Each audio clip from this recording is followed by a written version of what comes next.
In terms of the total number of lost hours of electricity, Puerto Rico and the U.S. Virgin Islands are in the midst of the largest blackout in U.S. history, according to a report from an economic research company.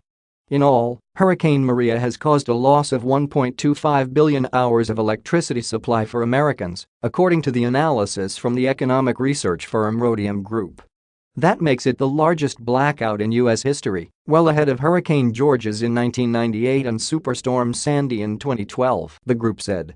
That 1.25 billion number will continue to grow.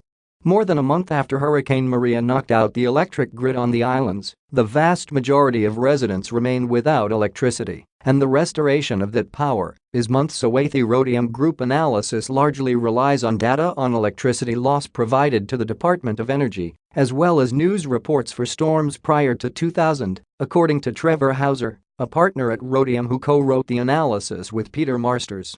Houser said the group analyzes the economic impacts of weather and climate events, and they decided to dig in more deeply on the impacts of Maria on the Puerto Rican economy.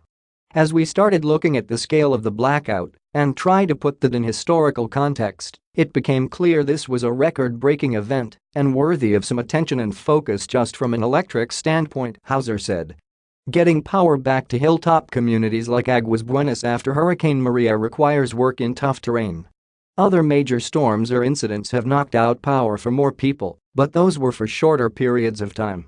For example, the 2003 blackouts in the northeast U.S. affected about 30 million people, but the power was restored within a few days. That incident caused the loss of 592 million customer hours of electricity, according to Rhodium Group, making it the 8th largest blackout in U.S. history.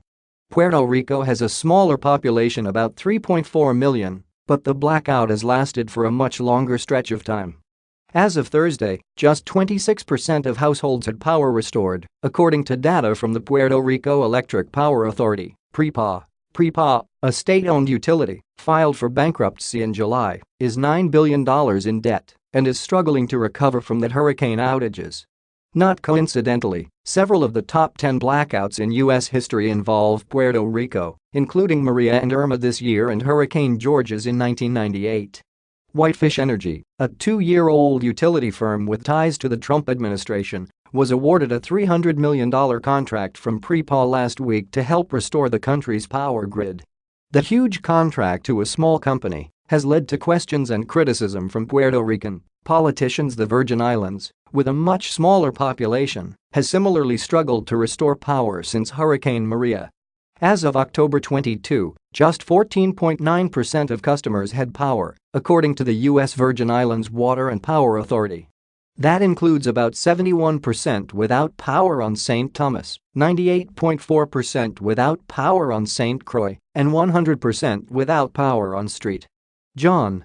Aside from the 2003 blackout, all of the biggest blackouts in U.S. history were due to hurricanes or major storms, including Hurricane Hugo in 1989, Hurricane Ike in 2008, and Hurricane Katrina in 2005. This year's hurricane season has been particularly destructive. Hurricane Irma, the Category 5 storm that tore through the Caribbean before hitting Florida in early September, caused the loss of 753 million hours of electricity, making it the 4th largest blackout in U.S. history. In general, most power outages are due to disruption in the power lines that deliver energy rather than in energy generation, Houser said.